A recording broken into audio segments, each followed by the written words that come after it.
Olá, tudo bem? Eu sou Yasodara Córdova, atual principal pesquisadora em privacidade da Único e também uma tecnologista. Eu tenho mais de 15 anos de carreira em tecnologia e já passei por diversos papéis. Já fui desenvolvedora, já fui coordenadora, já fui pesquisadora e já coordenei pesquisas também. Nesse meu atual papel, o meu principal trabalho é conseguir encontrar soluções para ensinar a tecnologia como guardar segredos.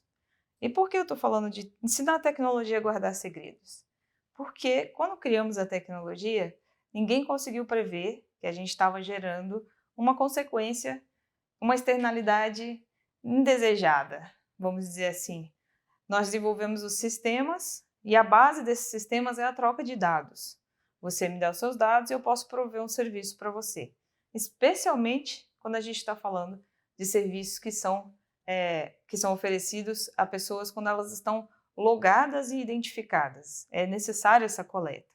Como a gente já sabe, essa coleta já teve alguns impactos negativos na indústria, especialmente na indústria de redes sociais, onde bem lá atrás, em tempos de internet, numa outra era, empresas utilizaram dados coletados em redes sociais para influenciar o comportamento político das pessoas.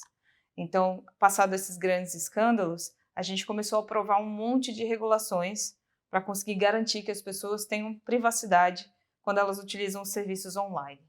Mas o que é privacidade? É um conceito muito difícil de definir. Nós temos vários pensadores e cada um deles estabeleceu o conceito de privacidade determinando um espaço onde a privacidade tem um impacto.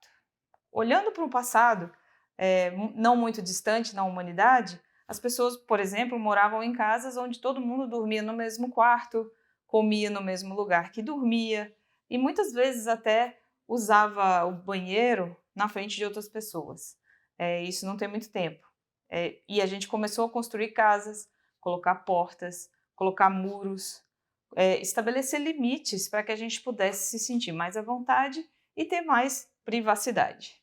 Na tecnologia, a gente está nessa era onde todo mundo, estamos saindo dessa era de onde todo mundo mora na mesma casa, sem porta, sem janela. O que a gente está fazendo é construir essas portas e janelas. Então, o conceito de privacidade ele fica mais claro quando você pensa em um mundo sem privacidade.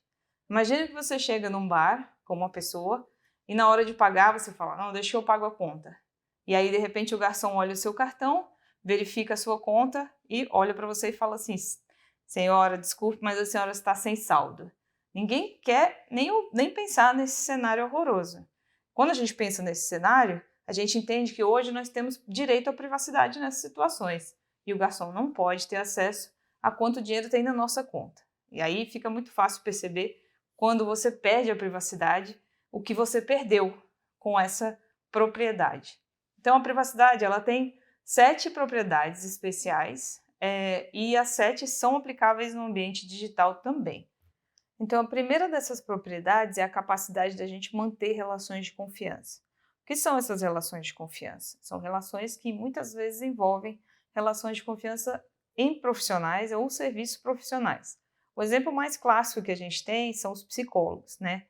A gente não quer que as pessoas que fornecem serviços que envolvam terapias ou outros assuntos que são muito particulares revelem, por exemplo, na internet, o que a gente, como paciente, está contando ou o que a gente está tratando. Então, a área de saúde é um ótimo exemplo para mostrar por que a gente precisa ter direito a essa privacidade e por que essa privacidade ajuda a gente a manter as relações de confiança com determinados serviços e profissionais. A mesma coisa, serviços de advocacia. São profissionais que estão protegidos, a ética da profissão protege os nossos segredos. Mas e na tecnologia? Na tecnologia também. Não hoje em dia é muito comum ver, às vezes, o profissional da psicologia postar no Instagram, né? Tem uma paciente que relata XYZ. E essas pessoas precisam fazer isso com muito cuidado para não revelar os segredos dos pacientes, para que essa relação de confiança seja mantida. Então, a privacidade garante que você tenha a manutenção dessas razões de confiança, relações de confiança.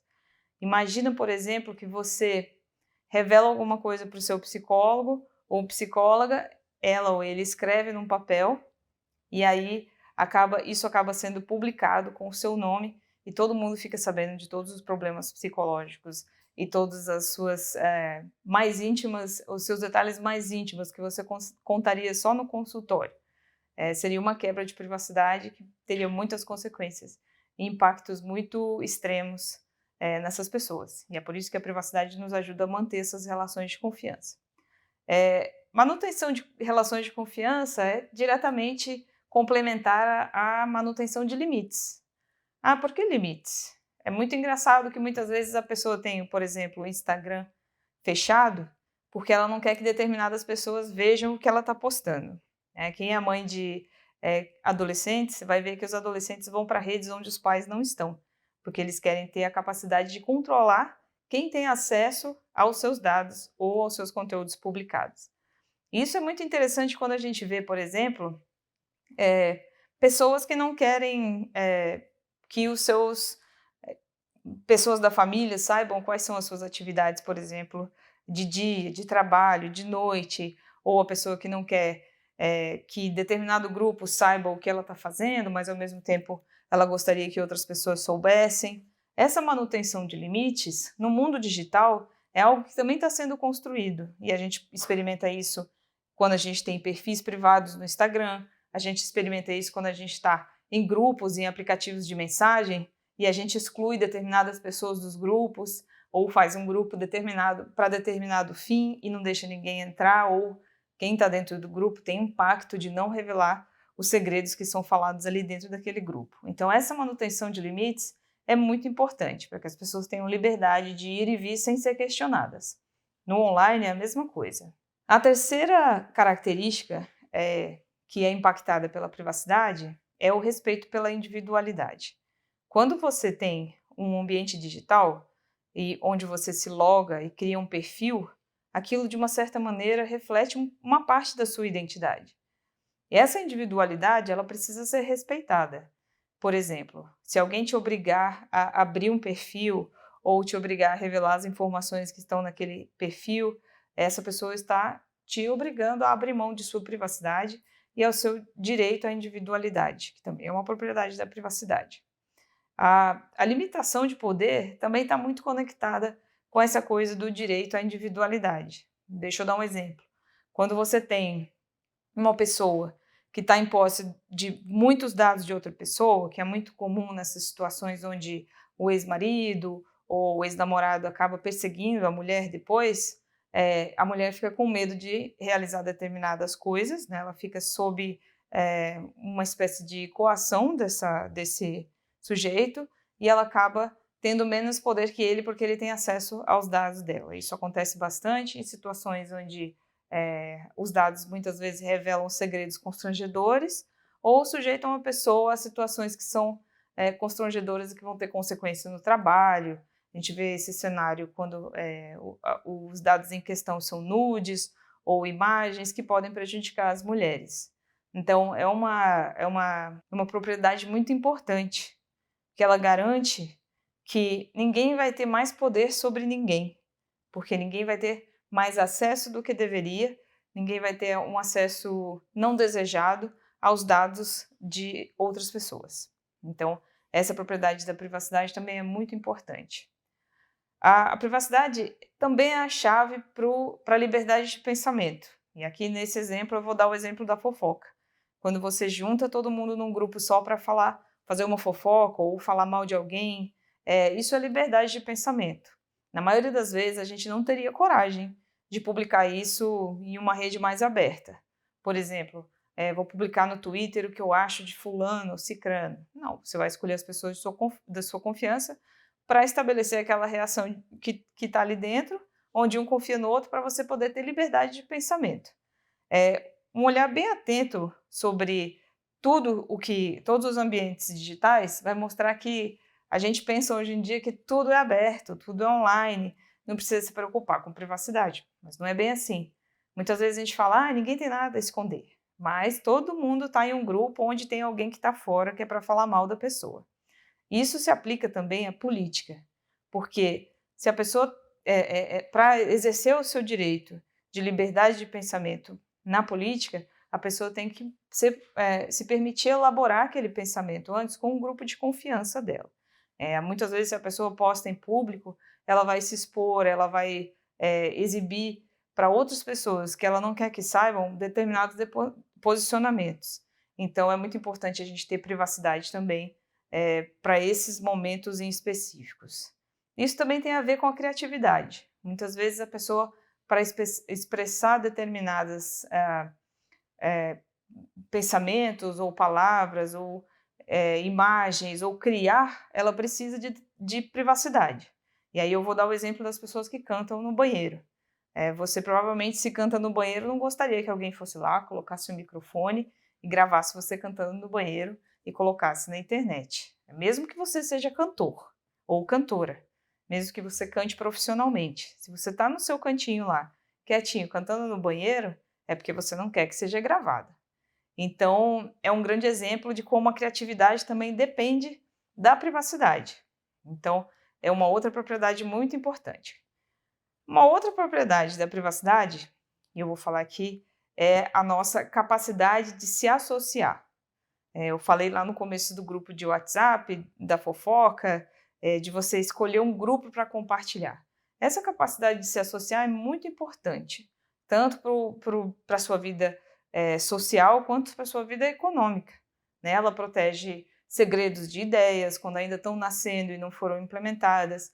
Essa capacidade de associação defende que você se associe com quem você quiser, sem que outras pessoas nem fiquem sabendo, o que é muito bom. Imagina um mundo onde todo mundo sabe quem é amigo de todo mundo. É mais ou menos, a gente sabe que tem algumas redes que são assim, mas essas redes, de um certo modo, não revelam exatamente quem são as pessoas que estão em contato com você para determinado assunto. Então, por exemplo, imagina os amigos, vou falar amigos de terceiro grau. Imagine seus amigos de terceiro grau sabendo quem são as pessoas com quem você vai ao salão ou ao médico.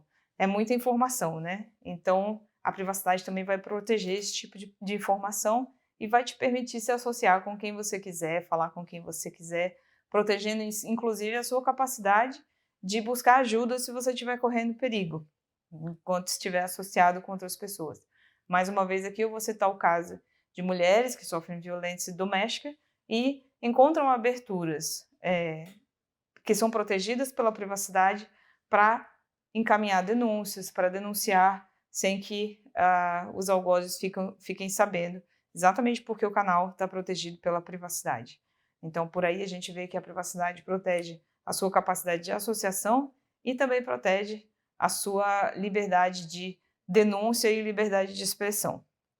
E por último, a privacidade protege também a sua capacidade de mudar. As pessoas têm o direito a mudarem, a evoluírem, mudarem de ideia. Então, por exemplo, se com 16 anos você postou alguma coisa polêmica na internet e você não apagou, aquela sua opinião está lá, você cresceu, teve filhos, mudou de opinião e de repente alguém vai lá e acha aquela opinião e vai te questionar. Então, a privacidade, em tese, ela te protege também desses momentos, porque as pessoas elas podem mudar. Ninguém é estático, as pessoas crescem, trocam de opinião, adotam outras correntes de pensamento. E aí, com isso, a gente vai conseguindo agregar mais a nossa personalidade e a privacidade protege esse processo de agregação. Então, é muito importante que a gente tenha consciência sobre essas propriedades, que a gente só percebe a importância quando perde.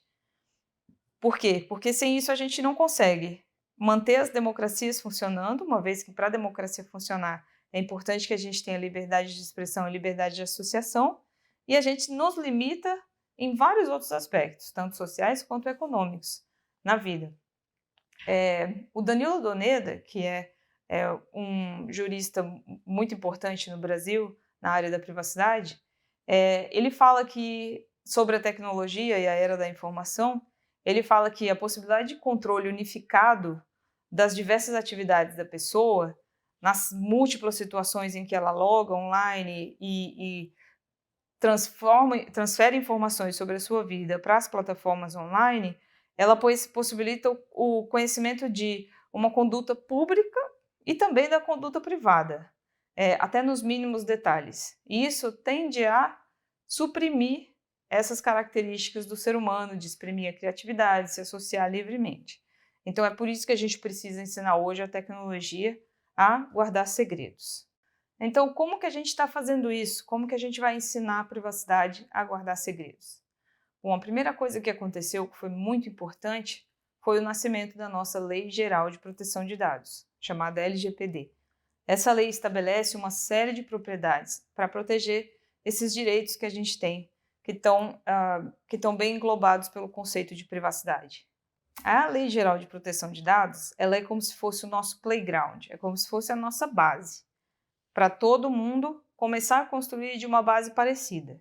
Então, ela vai nos dar a solidez necessária para que a gente construa tecnologias que consigam estabelecer de modo automático os direitos, né, protegendo a privacidade das pessoas. Hoje em dia, já tem um conceito chamado Privacy Enhancing Technologies, ou tecnologias para melhoramento da privacidade, que a gente chama também carinhosamente de PETs, que englobam uma série de processos, uma série de procedimentos e uma série de protocolos tecnológicos e novas tecnologias que atualmente estão sendo investigadas e desenvolvidas, tem muito investimento nessa área, para que a gente consiga desenvolver tecnologias que, apesar de continuarem fazendo a troca de dados com o consumidor ou com usuários, essas tecnologias vão conseguir também proteger esses dados ao mesmo tempo. Então, existem várias tecnologias nesse escopo. Uma delas, por exemplo, é a privacidade diferencial, que é um processo que adiciona barulho aos dados de modo a esconder as informações que estão lá, que representam a realidade, mas esse processo de privacidade diferencial não retira a acurácia dos bancos de dados e mantém a estatística pertinente aos dados originais, ainda que a gente esteja protegendo os dados mais sensíveis dessas pessoas.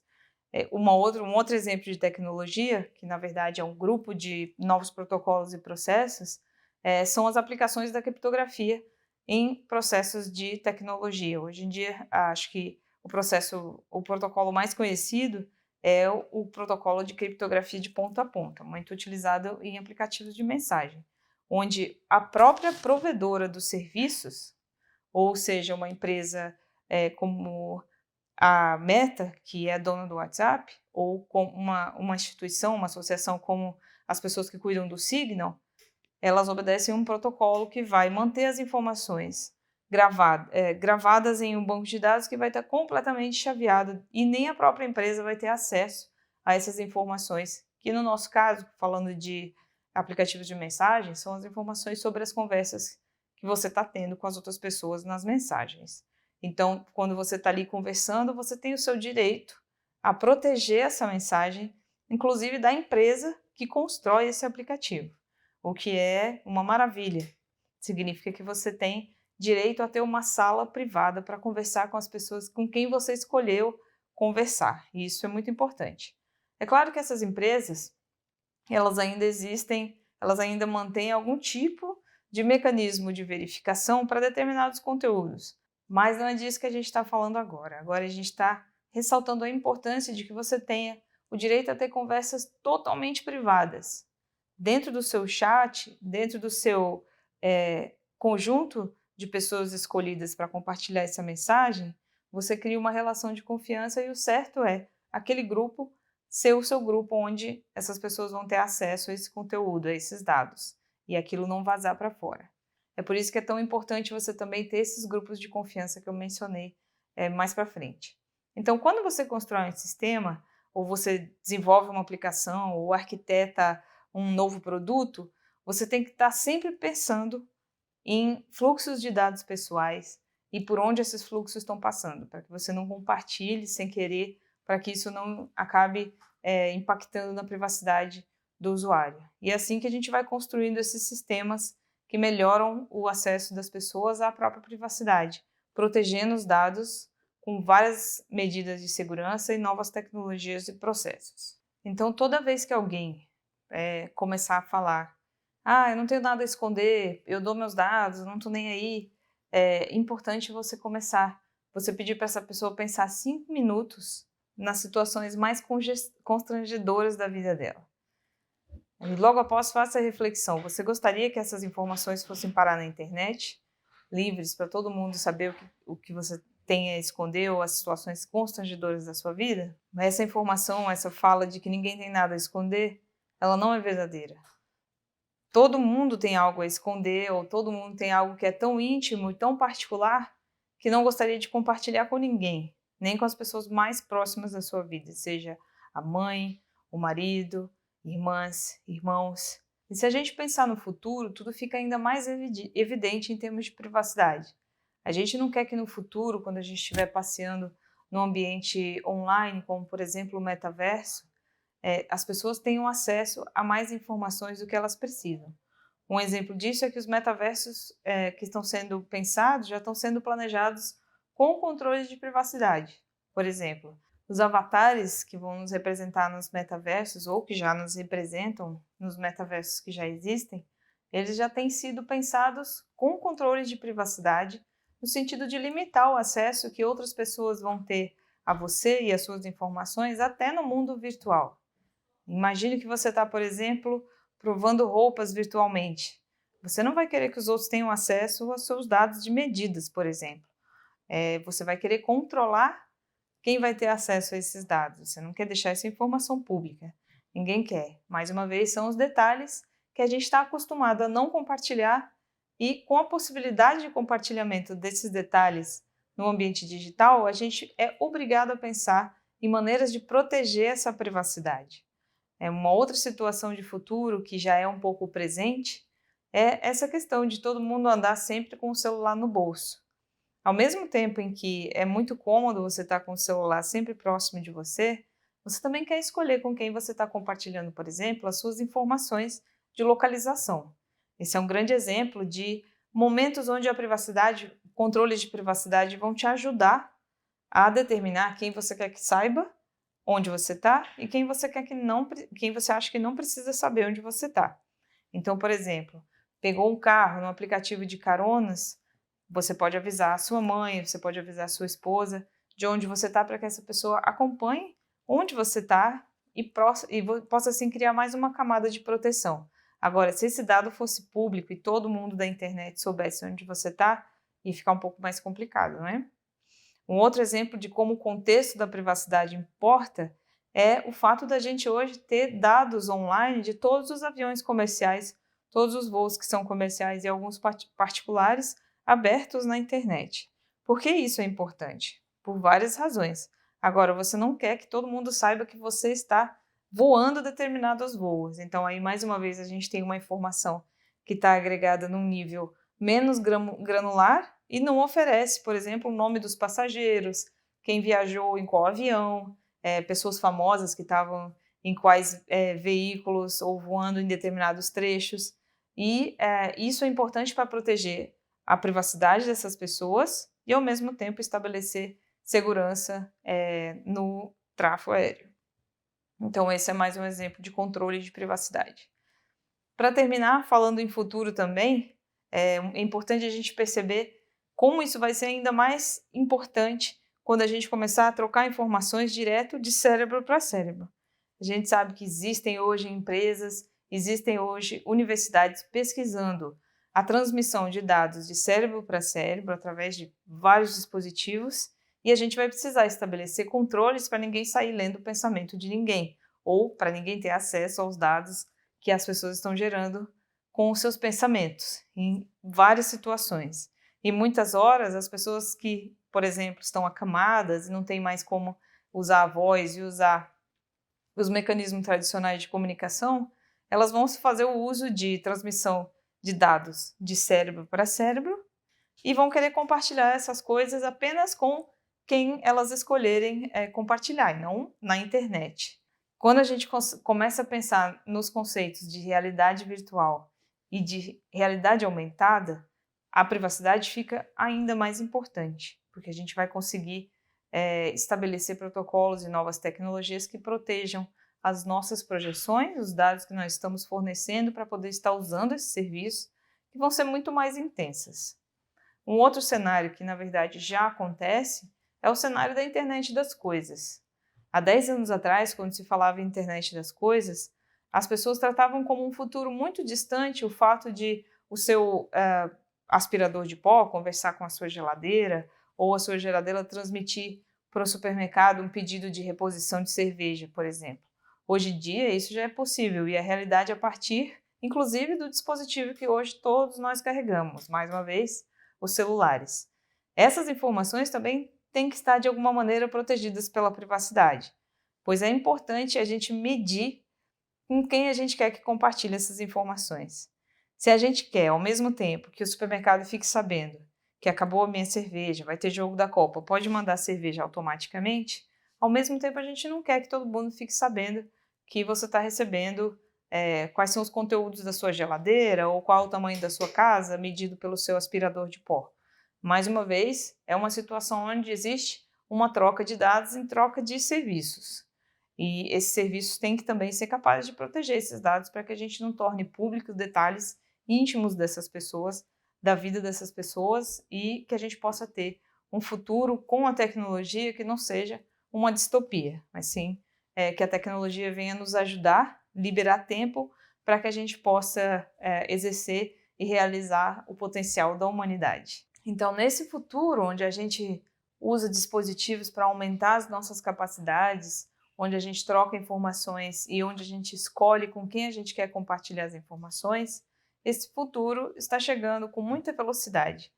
E é nisso que a gente está trabalhando, e é isso que eu me dedico. Um futuro com mais privacidade vai permitir que as pessoas possam exercer suas atividades, exercer sua criatividade e escolher com quem elas querem compartilhar suas informações sem o prejuízo de nenhuma capacidade, aumentando as nossas chances e a nossa capacidade de viver uma vida mais plena. Cada vez mais a gente está online, cada vez mais a nossa presença se projeta no ambiente digital e se mistura com o nosso dia a dia, mesmo que a gente não esteja o dia inteiro na frente do computador. É importante que a gente entenda que as pessoas precisam estar sempre no centro do controle de seus dados, sempre no centro do compartilhamento.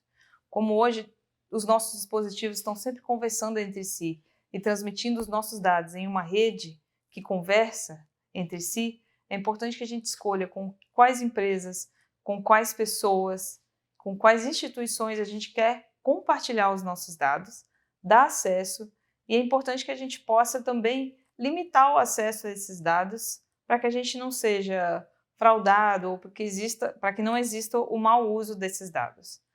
Dessa maneira a gente garante que a gente vai ter um futuro ainda mais brilhante como humanidade e vamos continuar crescendo, podendo nos expressar, podemos ser quem a gente é, tanto no online quanto no offline, se é que existe offline.